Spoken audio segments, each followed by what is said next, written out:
السلام عليكم ورحمة الله وبركاته.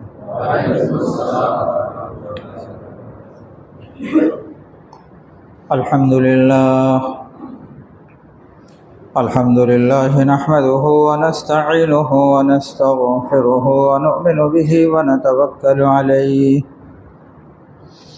ونعوذ بالله من شرور أنفسنا ومن سيئات أعمالنا. من يهده الله فلا مضل له ومن يضلله فلا هادي له، وأشهد أن لا إله إلا الله وحده لا شريك له، وأشهد أن محمدا عبده ورسوله أرسله إلى كافة الناس بشيرا ونذيرا وداعيا إلى الله بإذنه وسراجا منيرا. صلى الله عليه وعلى آله وصحبه وسلم تسليما. أما بعد فأعوذ بالله من الشيطان الرجيم. بسم الله الرحمن الرحيم. حافظوا على الصلوات والصلاة الوسطى وقوموا لله قانتين. وقال النبي صلى الله عليه وسلم: من ترك الصلاة متعمدا فقد كفر. وقال عليه الصلاة والسلام: من صام رمضان ثم أتبعه ستا من شوال كان كصيام الدهر، أو كما قال عليه الصلاة والسلام. سبحانك لا علم لنا إلا ما علمتنا إنك أنت العليم الحكيم. صدق الله العظيم وصدق رسوله النبي الكريم، ونحن على ذلك من الشاهدين والشاكرين، والحمد لله رب العالمين. درود شریف پڑھیں. اللهم صل على محمد وعلى آل محمد كما صليت على إبراهيم وعلى آل إبراهيم إنك حميد مجيد. اللهم بارك على محمد وعلى آل محمد كما باركت على إبراهيم وعلى آل إبراهيم إنك حميد مجيد. محترم উপস্থিতি, আল্লাহ তাআলার দরবারে লাখো কোটি শুকরিয়া যে রব্বুল আলামিন মেহেরবানি করে আমাদেরকে রমাদানুল মুবারকের পরে আবার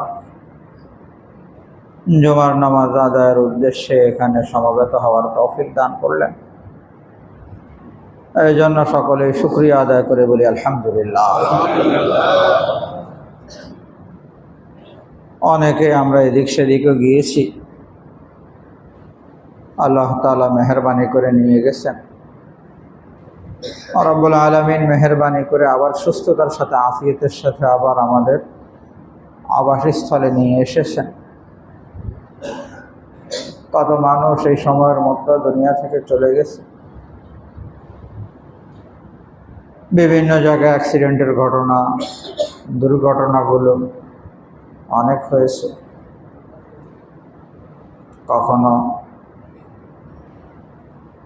বাস ট্রেন, কখনো লঞ্চের দুর্ঘটনা, কখনো বাসের সাথে প্রাইভেট, অনেকগুলো ঘটনাই তো ঘটল। পুরা বাস নদীতে পড়ে গেল। তো আল্লাহ তাআলা আমাদেরকে হেফাজত করেছেন। সুস্থ রেখেছেন। এমনিতেই আমাদের প্রত্যেকটা মুহূর্তে মুহূর্তে আল্লাহ পাকের শুকর আদায় করা দরকার। আরও যখন এই বিষয়গুলো সামনে আসছে তখন খেয়াল করে দিল থেকে শুকর আদায় করা, এটা আমাদের একটা করণীয়। যে গতকালের যে ঘটনা, একসাথে পুরো ফ্যামিলি চলে গেছে। আল্লাহ তাআলা আমাদের সকলকে সুস্থ রাখেন, আফিয়তের সাথে দিনদারির সাথে আল্লাহ তাআলা আমাদের সকলকে নেক হায়াত দান করেন, আমিন। আর রমাদানুল মুবারকের পরবর্তী জুমা কয়েকটা বিষয় আলোচনা করব। এক বিষয় তো শাওয়ালের 6 রোজার বিষয়টা আগেও আলোচনা করেছি। আল্লাহ পাকের মেহেরবানিতে অনেকের রাখা প্রায় শেষের দিকে, কারো বাকি আছে। আল্লাহ তাআলা আমাদের সকলকে ইহতিমাম করার তৌফিক দান করেন, আমিন। আগামী রমাদানুল মুবারক যদি আমরা পেয়ে গেলাম, আল্লাহ তাআলা আমাদের সকলকে তৌফিক দান করেন, তাহলে সেক্ষেত্রে পরবর্তী শাওয়ালের 6 রোজা না, তো শাওয়াল মাস শেষ হওয়ার আগে এই 6 রোজা পুরা করা, যদিও নফল, কিন্তু কেউ যদি একটু খেয়াল করে তাহলে বিশাল ফজিলত। কেন? নবীজি সাল্লাল্লাহু আলাইহি ওয়াসাল্লাম বলেছেন, রমাদানুল মুবারকের রোজা রাখলো আর পরবর্তী মাস শাওয়ালে 6টা রোজা রাখলো, তাহলে কানা কাসিয়ামিদ দাহর, কেমন যেন এমন যে সারা বৎসর সে রোজা রেখেছে। তো সারা বৎসর রোজা রেখেছে, এই ফজিলত যদি পাওয়া যায়, তাহলে আগামী রমাদানুল মুবারক আসার আগে কেউ যদি দুনিয়া থেকে চলে যায়, তাহলে কেমন যেন সারা বৎসর রোজা রেখেছে, সারা বৎসর রোজা রাখা অবস্থায় তো সে দুনিয়া থেকে গেল। এই দৃষ্টিকোণ থেকে তো বিশাল বড় ফজিলত। আল্লাহ তাআলা আমাদের সকলকে তৌফিক দান করেন, আমিন। মা বোনরাও কথা শুনছেন, আমরাও যদি খেয়াল করি তাহলে আমাদের এই নফল রোজাগুলো হয়ে যাবে।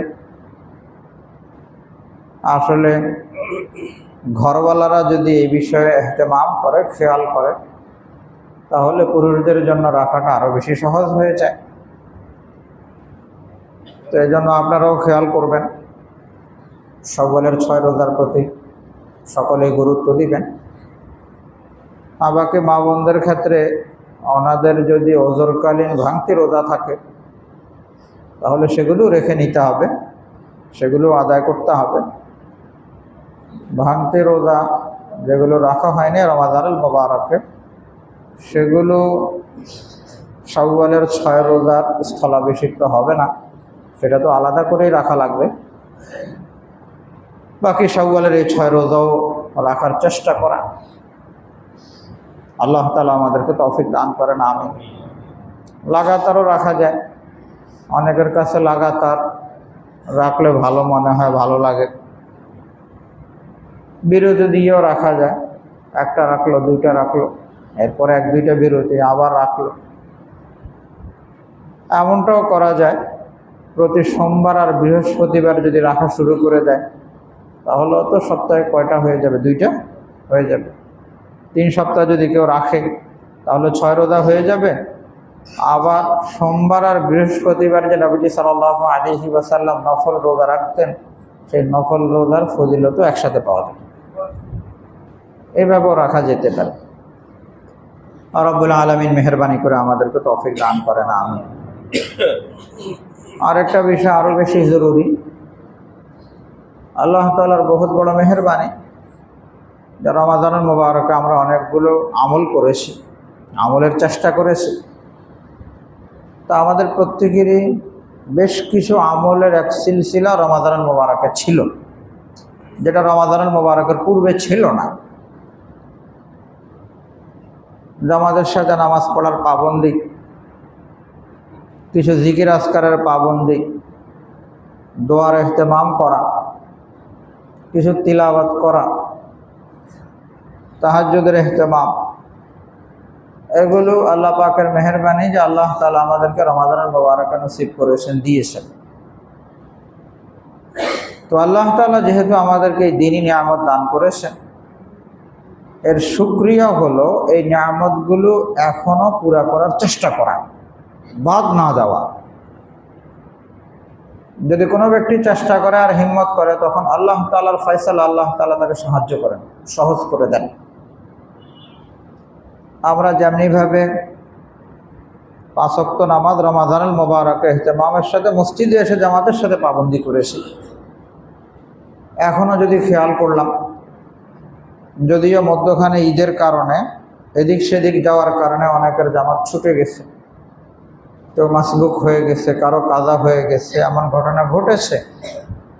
কিন্তু এখন যেহেতু আবার জায়গা মতো এসে গেছি, একটা নিয়মের ভিতরে আমরা এসে গেছি, এই জন্য এখন যদি আবার পুনরায় হিম্মত করি, যে কয়েকদিন যা হওয়ার হয়েছে, এখন ইনশাআল্লাহ আবার পুনরায় নামাজের পাবন্দি করব, জামাতের পাবন্দি করব। কি বলেন, সম্ভব তো? এই জন্য এই বিষয়ে একটু খেয়াল করা দরকার।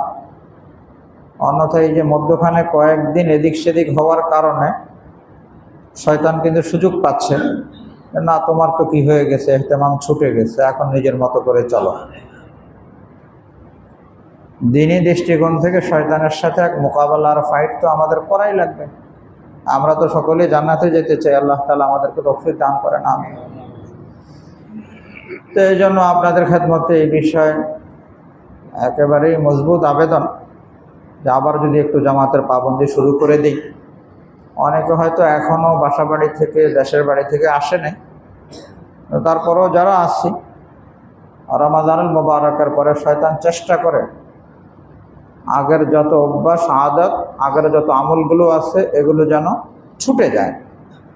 এটার জন্য তার বিশেষ এক হামলা হয় আমাদের উপরে, বিশেষ এক হামলা শয়তানের পক্ষ থেকে হয় আমাদের উপরে।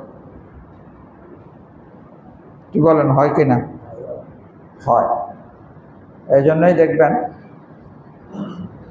ফজরের নামাজে ইদানিং কিন্তু মুসল্লির সংখ্যা অনেক কমে গেছে, যে পরিমাণ হওয়া দরকার। হ্যাঁ, ঠিক আছে, অনেক মানুষ এখনো বাড়িতে আছে, তারপরেও যারা এখনো অবস্থান করছেন মহল্লাতে, সেই হিসাবেও কিন্তু সংখ্যা অনেক কমে গেছে। তো কমলো কেন? অন্যান্য সময় যে পরিমাণ হওয়ার ছিল এর থেকে কমে গেছে, তো কমার কারণ কিন্তু এটা। এই জন্য সকলের কাছে বিশেষ আবেদন যে আবার একটু খেয়াল করব, আমাদের ফজরের জামাতটা যেন না ছুটে, আমাদের ফজরের জামাতটা যেন না ছুটে। কারণ রাসূল আকরাম সাল্লাল্লাহু আলাইহি ওয়াসাল্লাম ইরশাদ করেছেন, ইন্না আউওয়ালা মা ইউহাসাবু বিহিল আবদু ইয়াওমাল কিয়ামাতি মিন আমালিহি সালাতুহু ফাইন সালুহাত ফাকাদ আফলাহা ওয়া আনজাহা আর ওয়াইন ফাসাদাত ফাকাদ খাবা ওয়া খাসির। কিয়ামত দিবসে সর্বপ্রথম নামাজের হিসাব হবে, বান্দার নামাজের হিসাব হবে। নবীজি সাল্লাল্লাহু আলাইহি ওয়াসাল্লাম বলেন, কোনো ব্যক্তি যদি নামাজের হিসাবে কৃতকার্য হয়, কামিয়াব হয়ে যায়, তাহলে ফাকাদ আফলাহা ওয়া আনজাহা, সে সব বিষয় কামিয়াব হবে। অর্থাৎ নামাজের ব্যাপারে কেউ যদি আসামি না হলো, নামাজের ব্যাপারে পাশ করলো, তাহলে আল্লাহ তাআলা অন্যান্য বিষয় তাকে পাশ করায় দেবে। বিশাল বড় অফার, বিশাল বড় সুযোগ। নবীজি সাল্লাল্লাহু আলাইহি ওয়াসাল্লাম বলেন, ওয়াইন ফাসাদাত, আর যদি নামাজের হিসাব নিকাশিকে ধরা খেয়ে গেল, আসামি হয়ে গেল, তাহলে ফাকাদ খাবা ওয়া খাসির, তাহলে সে ব্যর্থ হলো, ক্ষতিগ্রস্ত হলো, জিন্দেগিতে সার্থকতা নাই তার। নবীজি সাল্লাল্লাহু আলাইহি ওয়াসাল্লাম তো অত্যন্ত গুরুত্বের সাথে কথা বলেছেন। সবার আগে নামাজের হিসাব, নামাজের হিসাবে আমাদের কি করা লাগবে? পাশ করা লাগবে। এখানে ধরা খাওয়ার কোনো কি নেই, লাইন নেই। আর এখানে ধরা খেলে সব শেষ। তো এই জন্য নামাজের বিষয়টা খুব বেশি গুরুত্ব দেওয়া। হযরত ওমর রাদিয়াল্লাহু তাআলা আনহু যখন খলিফা হলেন, তখন অনেক গভর্নরদের কাছে নির্দেশনা পাঠালেন, ইন্না আহাম্মা উমুরিকুম ইনদি আস-সালাত, আমার কাছে তোমাদের সর্বাধিক গুরুত্বপূর্ণ কাজ হলো এই সালাত।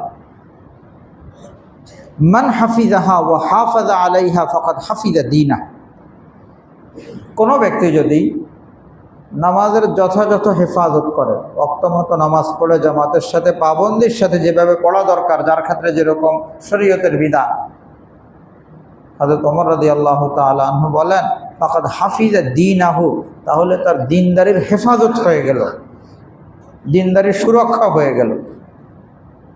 আর ওয়ামান দাইয়াহা, কেউ যদি নামাজের ক্ষেত্রে অবহেলা করলো, নামাজকে নষ্ট করলো, হযরত ওমর রাদিয়াল্লাহু তাআলা আনহু বলেন ফাহুয়া লিমা সিবাহা আদিয়া, তাহলে দিনের অন্যান্য বিষয় তার কাছে আরও বেশি অবহেলিত হবে। এমনটা হবে না যে নামাজের ব্যাপারে গুরুত্ব দেয় না কিন্তু অন্যান্য বিষয় খুব ভালো, এমনটার সুযোগ হযরত ওমর রাদিয়াল্লাহু তাআলা আনহু বলেন নাই। আমাদের সমাজে কেউ কেউ বলে নামাজ পড়ি না তো কি হয়েছে, বাকি আপনি কি আছি, ভালো আছে। না, নামাজ না পড়লে ভালো থাকবে কি করে? উনি ওনার দৃষ্টিতে ভালো আছে, কিন্তু নবীজি সাল্লাল্লাহু আলাইহি সাল্লামের দৃষ্টিতে কি নাই, ভালো নাই, আল্লাহ তাআলার দৃষ্টিতে ভালো নাই। তো আমি যদি আমার দৃষ্টিতে ভালো থাকি কি ফায়দা? আমাকে তো ভালো থাকতে হবে আল্লাহর দৃষ্টিতে, আমাকে ভালো থাকতে হবে নবীজির দৃষ্টিতে, শরীয়তের দৃষ্টিতে। তো ওমর রাদিয়াল্লাহু তাআলা আনহু বলেন যদি নামাজের ইহতিমাম সে সঠিকভাবে না করে তাহলে অন্যান্য বিষয় তার আরও খারাপ হবে, ভালো হওয়ার কোনো লাইন নেই। অতএব এটা কোনোভাবেই সহি না, নামাজ না পড়লে কি হবে, আমি কিন্তু কি আছি, ভালো আছি। না, নামাজ না পড়লে আপনি ভালো নাই, আপনার ভালো থাকার কোনো লাইন নেই, এটা ভালো।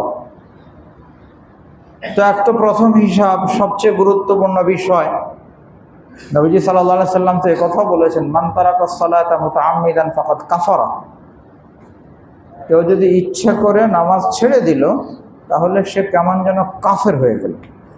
নাউযুবিল্লাহ, ইচ্ছা করে নামাজ ছেড়ে দিলে কাফের হয়ে গেল, কত কঠিন কথা না? হ্যাঁ, আপনার আমার সন্তান ইচ্ছা করে নামাজ ছেড়ে দিল, এখন কেউ যদি এসে বলে যে তোমার ছেলে তো কাফের হয়ে গেছে প্রায়, তা আপনার আমি কি এটা সহ্য করবো? না, আমার সন্তানরা এইভাবে কি বলছে, কাফের বলছে, কত কঠিন বিষয় না? নবীজি তো বলছেন ইচ্ছা করে নামাজ ছেড়ে দিলে সে কেমন যেন কাফের হয়ে গেল। তাই জন্য এই বিষয়ে কত বেশি গুরুত্ব দেওয়া দরকার, সন্তানাদের বেলা যেরকম দেওয়া দরকার, নিজের বেলাও খেয়াল করা দরকার। পুরো ফ্যামিলির ব্যাপারে আমার জিম্মাদারি, কু আনফুসাকুম ওয়া আহলিকুম নারা। নবীজি সাল্লাল্লাহু আলাইহি সাল্লাম বলেন মুরু আওলাদাকুম বিসসালাত ওয়া হুম আবনাউ সাবঈ সিনিন, যখন 7 বছর বয়স হয়ে যায় তখনই তোমরা তোমাদের সন্তানদেরকে সালাতের হুকুম করো। ওয়াদরিবুহুম আলাইহা ওয়া হুম আবনাউ 10 সিনিন, আর যখন 10 বছর বয়সে উপনীত হয় তখন তো নামাজের জন্য প্রয়োজনে হালকা পাতলা প্রহার করো। নবীজি বলছেন, মারতে বলছেন নামাজ না পড়লে। ওয়াদরিবুহুম আলাইহা ওয়া হুম আবনাউ 10 সিনিন, 10 বছরে উপনীত হলে প্রয়োজনে প্রহার করো। তাকে এই প্রহার কঠিন না, কারণ উদ্দেশ্য তো হলো তাকে নামাজি বানানো, বিগড়ানো তো কিনা উদ্দেশ্য না। নবীজি সাল্লাল্লাহু আলাইহি সাল্লাম কত বেশি গুরুত্বের সাথে কথাগুলো বলছেন। আল্লাহ পাক রব্বুল আলামিন পবিত্র কোরআনুল কারীমে বলেন হাফিজু আলাস সালাওয়াত ওয়াস সালাতিল বুসতা, হাফিজু আলাস সালাওয়াত ওয়াস সালাতিল বুসতা, যে তোমরা সব নামাজের ইহতিমাম করো, বিশেষ করে মাঝের নামাজের, সব নামাজের গুরুত্ব দাও, বিশেষ করে কি মধ্যখানের নামাজ। মধ্যখানের কোন নামাজ? নামাজ তো 5টা না, 5 ওয়াক্ত। আপনি যেটাকেই ধরবেন সেটা কি হবে, মধ্যখানে হবে। আগে 2 ওয়াক্ত হবে, পরে 2 ওয়াক্ত হবে, হবে না? যে কোনো নামাজ ধরলেই তো কি হবে, আগে 2 ওয়াক্ত থাকবে, পরে 2 ওয়াক্ত থাকবে। বাকি সাহাবায়ে কেরামের আমল দ্বারা স্পষ্ট, অনেকে তো বলেছেন যে এই সালাতে উস্তা দ্বারা উদ্দেশ্য হলো আসরের নামাজ, নবীজি সাল্লাল্লাহু আলাইহি সাল্লাম থেকে বর্ণনা পাওয়া যায়। আর কারো কারো অভিমত হলো এই সালাতে উস্তা মধ্যখানের নামাজ দ্বারা উদ্দেশ্য হলো ফজরের নামাজ। যদি আসর হয় আগে 2 ওয়াক্ত ফজর আর জোহর, আর পরে 2 ওয়াক্ত আছে মাগরিব আর এশা, দিনের মধ্যখানে হয়ে গেল। আর যদি ফজর হয় তখন আগে 2 ওয়াক্ত আছে রাত্রিবেলার মাগরিব আর এশা। আরবিতে রাত্র শুরু হয় আগে আর দিন শুরু হয় পরে। তো সেই হিসাব যদি ধরা হয় তাহলে তো ফজর হয়ে যায়। শুরুতে আসলো কি মাগরিব আর এশা, এরপরে ফজর, আর এরপরে হলো জোহর আর আসর। যদি ওই হিসাবে ধরা হয় তাহলে কি হয়ে যাচ্ছে? ফজর হয়ে যাচ্ছে। তো এই জন্য ফজর আর আসর এই 2 নামাজের জন্য আলাদা গুরুত্ব দিতে বলেছেন আল্লাহ তাআলা। আর এই গুরুত্ব আল্লাহ তাআলা যে বিশেষভাবে দিয়েছেন এর কারণও তো আছে। আমাদের দেশে সবচেয়ে অবহেলিত নামাজ কোনটা?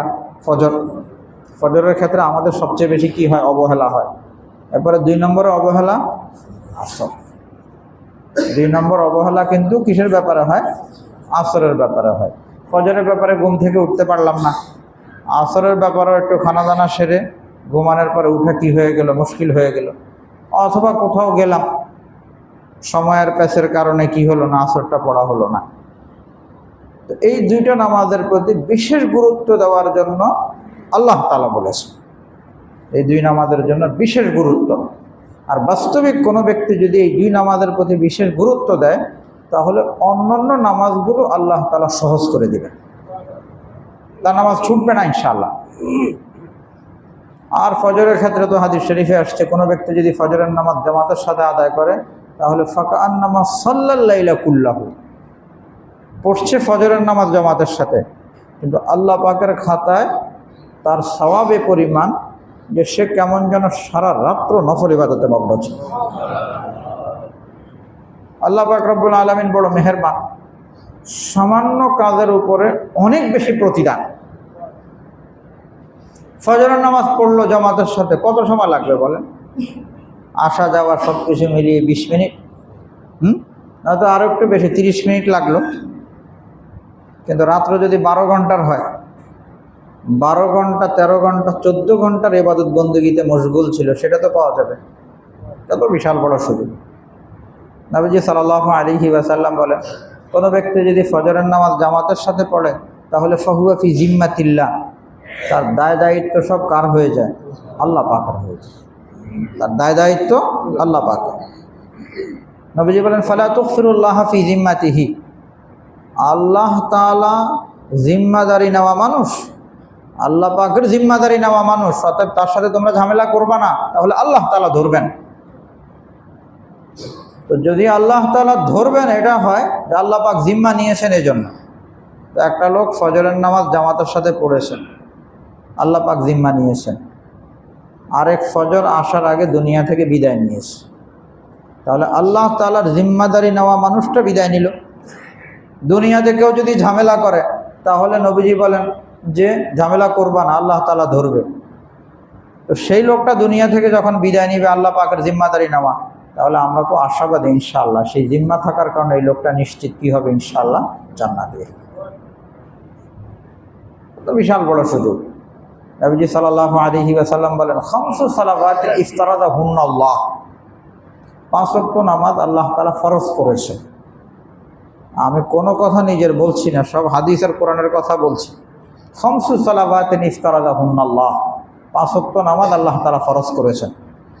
মান আহসানা ওযুআহুন্না, যে ব্যক্তি এই 5 ওয়াক্ত নামাজের জন্য ওযুটা ভালোভাবে করলো, ওয়া সাল্লাহুন্না লিওয়াক্তিহিন্না, সময় মতো পড়লো, যথাসময়ে নামাজটা আদায় করলো, ওয়া আতাম্মা রুকুআহুন্না ওয়া খুশুআহুন্না, রুকু সেজদা ভালোভাবে করলো, নামাজের মধ্যে তার মনোযোগ থাকলো। 4টা বিষয় আসলো। মান আহসানা ওযুআহুন্না, 5 ওয়াক্ত নামাজের ওযু ভালোভাবে করছে, ওয়া সাল্লাহুন্না লিওয়াক্তিহিন্না, সময় মতো নামাজ আদায় করলো, ওয়া আতাম্মা রুকুআহুন্না, রুকু সেজদা ভালোভাবে করেছে, আর 4 নম্বরে হলো খুশুআহুন্না, নামাজে মনোযোগ ছিল। 5 ওয়াক্ত নামাজ এই 4 শর্তের সাথে যে ব্যক্তি আদায় করলো, নবীজি সাল্লাল্লাহু আলাইহি সাল্লাম বলেন কানা লাহু আলাল্লাহি আহদুন আন ইয়াগফিরা লাহ, আল্লাহ তাআলা অঙ্গীকার করছেন এই লোকটাকে মাফ করে দিবেন। ওয়া মান লাম ইয়াফআল, আর কেউ যদি না করলো, এই 5 ওয়াক্ত নামাজের ইহতিমামই করে নাই, অথবা 5 ওয়াক্ত পড়েছে কিন্তু এই 4 শর্ত কি করে নাই, পুরা করে নাই, নবীজি বলেন ফালাইসা লাহু আলাল্লাহি আহাদ, এই ব্যক্তির ক্ষেত্রে আল্লাহ পাকের কোনো জিম্মাদারি নেই, অঙ্গীকার নাই। ইনশাআ গফারা লাহু ওয়া ইনশাআ আযাবা, আল্লাহ তাআলা চাইলে মাফও করতে পারেন, চাইলে তাকে শাস্তিও দিতে পারেন। কি পরিমাণ গুরুত্বপূর্ণ! নামাজই একমাত্র এমন আমল, যত অসুস্থতার যত কিছুই হোক না কেন, নামাজের ক্ষেত্রে কি নেই, ছাড় নাই। যত সফর আসপার যত কিছু থাকুক, অনেক সময় মানুষ মনে করে যে অসুস্থ কিভাবে নামাজ পড়বে। হাদিস শরীফে আসছে হযরত ইমরান ইবনে হুসাইন রাদিয়াল্লাহু তাআলা আনহু, ওনার পাইলসের সমস্যা ছিল। অনেক সময় দাঁড়িয়ে নামাজ পড়তে গেলে অনেক সমস্যা হতো। তো নবীজিকে জিজ্ঞাসা করেন, ইয়া রাসূলুল্লাহ, আমি তো অনেক সময় দাঁড়িয়ে পড়তে পারি না, আমি কি করব? তখন নবীজি বললেন সাল্লি কাইমান, চেষ্টা করো দাঁড়ায় পড়তে, যদি না পারো ফাইল্লাম তাস্তাতে ফাজালিসান, বসে পড়ো, যদি বসেও না পারো ফাআলা জামবিন, শুয়ে হলো সালাত আদায় করো। অতএব এই সুযোগ তো নাই যে দাঁড়াইতে পারি না, না বসতে পারি না, হবে না তো। নবীজি তো বলে দিয়েছেন দাঁড়ায় পড়ো, না পারলে বসে, বসে না পারলে শুয়ে। এমনকি এমন হবে যে শুইতেও পারি না, হ্যাঁ এমন কি হবে যে শুইতেও পারি না? হয়তো মানুষ দাঁড়ায় থাকবে, অথবা বসে থাকবে, অথবা কি থাকবে, শুয়ে থাকবে, এছাড়া তার ভিন্ন কিছু নাই। আরেকটা বিষয় আসতে পারে, সেটা হলো শুয়ে তো আছে, সেন্স নাই, বেহুশ অবস্থায় আছে। ওলামায়ে কেরাম লিখেছেন যে যতক্ষণ পর্যন্ত যত বেশি অসুস্থ হোক, মাথা সামান্যতম হইলেও কি করতে পারে, নাড়াইতে পারে, মাথা নাড়াইতে পারে, তাহলে তার নামাজ রহিত হবে না, তার সালাত আদায় করতে হবে।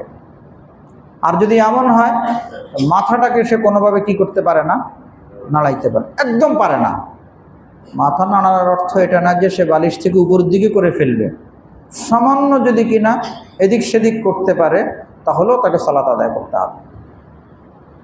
এমন যদি হয় যে একদমই সে কি করতে পারছে না, মাথা নাড়াইতে পারছে না, তাহলেও সেক্ষেত্রে মাসালা হলো, যদি এইভাবে 1 ওয়াক্ত 2 ওয়াক্ত 3 ওয়াক্ত 4 ওয়াক্ত 5 ওয়াক্ত পর্যন্ত এমন থাকলো, এরপর আবার নাড়ানি শুরু করছে, তাহলে ওই 5 ওয়াক্তের কাজা করা লাগবে, ওই 5 ওয়াক্তের কাজা করা লাগবে।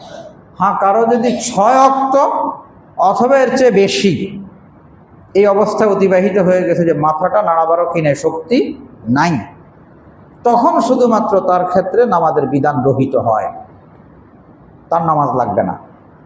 তাকে যতক্ষণ পর্যন্ত মাথা নাড়াবার শক্তি আছে, নামাজ থেকে কি নাই, ছাড় নাই।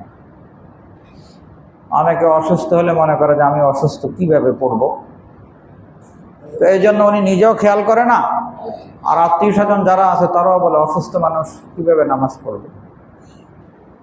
সুস্থ মানুষের তো নামাজ পড়া দরকার, অসুস্থ মানুষের কি নামাজ পড়া ওই পরিমাণ দরকার না আরো বেশি দরকার? আরো বেশি দরকার না? কারণ অসুস্থ মানুষ যদি অসুস্থতা নিয়ে যদি দুনিয়া থেকে চলে গেল, বেনামাজি হয়ে মারা গেল না, হ্যাঁ? এই জন্য তো অসুস্থ অবস্থায়, সুস্থ অবস্থাতে শুধুমাত্র ওই ব্যক্তি চেষ্টা করবে নামাজের, অসুস্থ অবস্থায় সেও চেষ্টা করবে, তার আত্মীয় স্বজন আশপাশে যারা আছে সকলে মিলে চেষ্টা করবে যে এই লোকটা যেন নামাজি হয়ে যেন কোথায় যায়, কবরে যায়। এখন কথা হলো যে অসুস্থ অবস্থায় ওযু করতে পারি না, ওযু করতে না পারলে তায়াম্মুম, ওযু করতে না পারলে তায়াম্মুম করবে।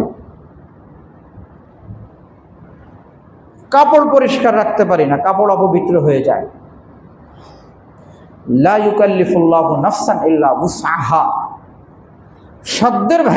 সাধ্যের বাইরে আল্লাহ তাআলা কি করেন না, কোনো বিধান চাপিয়ে দেন না। যদি সে কাপড় পরিচ্ছন্ন রাখতে পারে আলহামদুলিল্লাহ, রাখতে পারছে না নামাজের আগে ভালো কাপড় পরার ব্যবস্থা আছে, পরলো, তাও পারছে না, তাহলে ওই নাপাক কাপড় নিয়েই তাকে সালাত আদায় করতে হবে। নাপাক কাপড় নিয়েই কি করা লাগবে? নামাজ পড়া লাগবে। যেহেতু সে পবিত্র রাখতে পারছে না, এই নাপাক কাপড়ওয়ালা নামাজই আল্লাহ তাআলা কবুল করবেন। কারণ রব্বুল আলামিন তো এটা দেখছেন যে বান্দা ওই অবস্থায়ও আমার হুকুম মানছে কিনা, আল্লাহ তাআলার হুকুম মানছে কিনা সেটাই। এই জন্য এই বিষয়ে কত বেশি গুরুত্ব দেওয়া দরকার। যানবাহনে আছে কোনো ব্যক্তি, কোথাও সফরে যাচ্ছে, এক্ষেত্রেও যানবাহনে থাকার ওজরের কারণে নামাজ ছাড়া যাবে না। সফর অবস্থায় কি করা লাগবে? নামাজ পড়া লাগবে। সফর অবস্থায় তো শরীয়তের আরেকটা সুযোগও আছে, যে কেউ যদি সফরে বের হয় তাহলে 4 রাকাত বিশিষ্ট ফরজ নামাজগুলো তার ক্ষেত্রে 2 রাকাত হয়ে যায়, যদি সফরে বের হয়। আর সুন্নতের ক্ষেত্রে ফজরের সুন্নত তো আদায় করা লাগে সফরেও, অন্যান্য সুন্নত কেউ আদায় করে নাই, কোনো সমস্যা নেই, আদায় করলে সওয়াব পাবে, বাকি আদায় করলে ফুল করা লাগবে। ফরজ নামাজগুলো 4 রাকাত বিশিষ্ট ফরজ নামাজগুলো সফরের কারণে অর্ধেক হয়ে যায় 2 রাকাত, এটাকে শরীয়তের পরিভাষা কসর বলে। কসর, যে নামাজ কসর করবে। কসর মানে ছোট হওয়া, কম হওয়া। তো মুসাফিরের সালাত কসর করে, কসর আদায় করে, অর্ধেক হয়ে যায়। আর বাকি সফর লাগবে। সফরের উদ্দেশ্য হলো যে একজন মানুষ এমন কোনো জায়গায় যাচ্ছে যেটা ওনার নিজের আবাসস্থল যেখান থেকে বের হচ্ছে, এখান থেকে ওই জায়গা পর্যন্ত পৌঁছতে ন্যূনতম 78 কিলো। আগের জামানায় সবাই 48 মাইল বলতো, সেই মাইলটাই এখন কিলোতে রূপান্তর করলে 77 কিলো হয়। 77 কিলো বা প্রায় 78 কিলো আমরা বলতে পারি।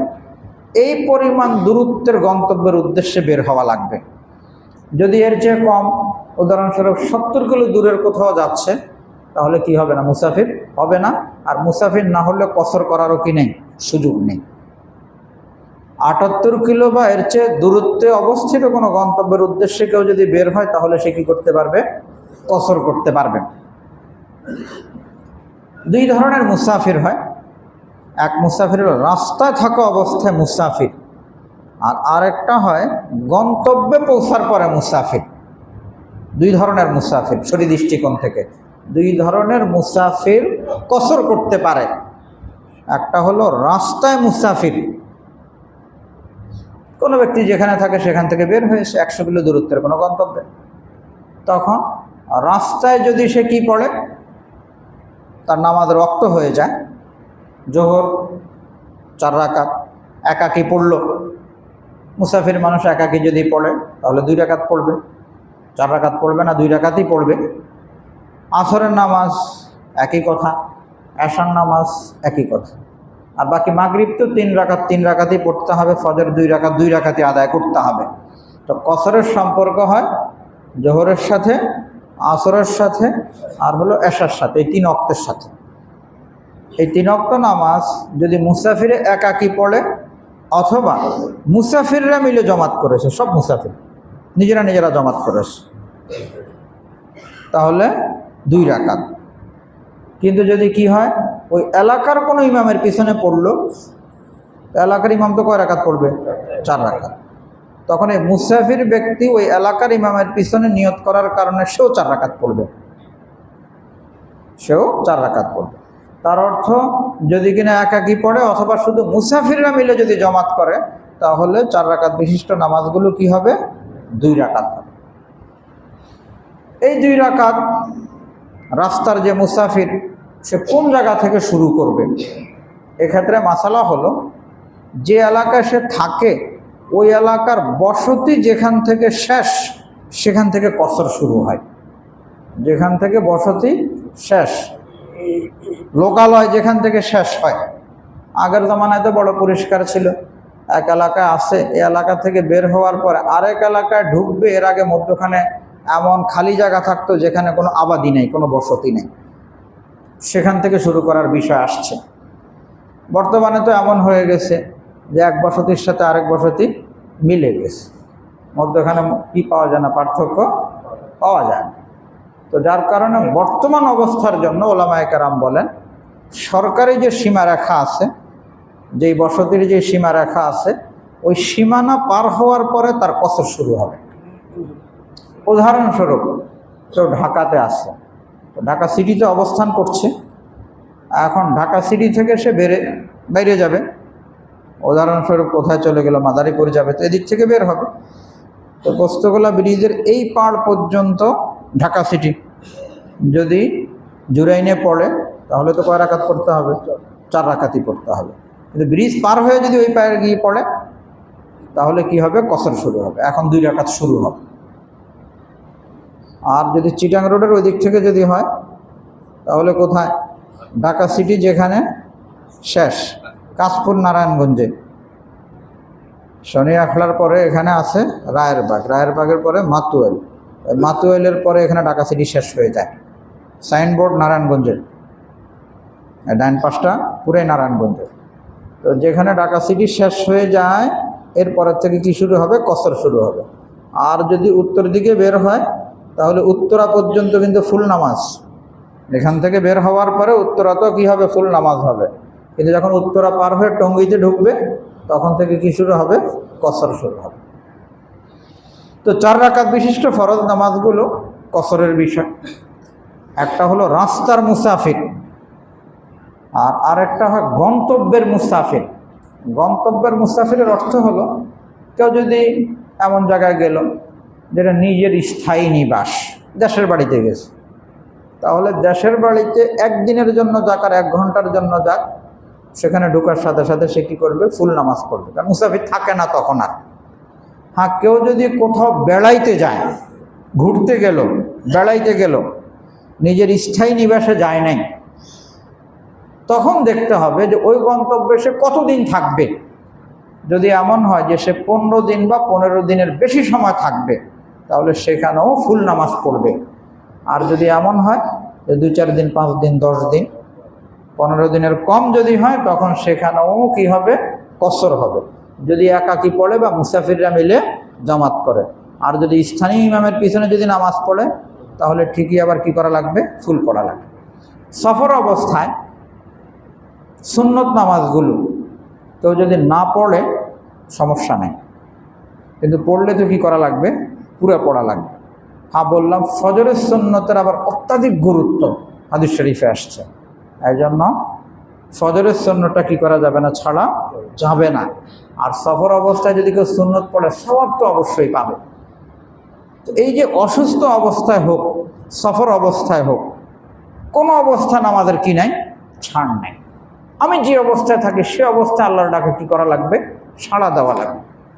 এই পর্যন্ত মাসালা আছে যে কোনো ব্যক্তি যদি এমন অবস্থায় আছে যে এখানে তার ওযু নাই এবং পানিও নাই, সাথে কি নাই, তায়াম্মুমেরও কোনো ব্যবস্থা নাই, প্লেনে আছে, যদি না থাকে এরকম পানির ব্যবস্থাও যদি না থাকে, অথবা ধরেন আমাদের কোনো ভালো একটা বাসে আছে, এসি বাস, ভিতরে তায়াম্মুমের কোনো সুযোগ নাই, আর কি করবে না, থামবেও না, তখন ওযু নেই, না আমাদের সময় শেষ হয়ে যাচ্ছে।